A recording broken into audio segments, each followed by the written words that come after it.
Hey guys, so new data came out that the Federal Reserve is now paying $700 million a day, that's $275 billion per year, to Wall Street in interest payments. For perspective, that's more than the entire American banking system made in profits last year.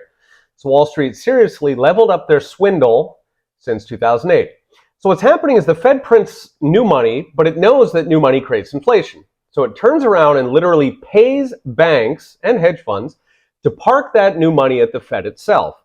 It's a giant self-licking ice cream cone that siphons $275 billion from you to Wall Street each and every year. So how does the scam work? Step one is the Fed prints money. It does this two ways, direct and using fractional reserve banks. The direct part, which we call currency, is about a quarter of the new money. And the Fed prints it by literally typing a bunch of zeros on an Excel sheet and then using those zeros to go out and buy stuff like government bonds or mortgage-backed securities. The rest of the inflation, about 3/4 of it, the Fed uses the banks to essentially Xerox that currency and lend it out over and over. Like all counterfeiting, this Xerox business is a nice little moneymaker until, of course, the original owners of those dollars, the bank depositors, come and ask for their money. If too many depositors come all at once, the Xerox game is up. The bank is out of money. It's a bank run.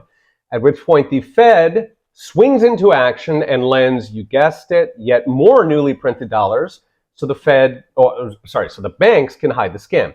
This lender of last resort function amounts to a standing bailout of the fractional reserve Ponzi. Now, the Fed knows all this new money will create inflation. They're not that dumb.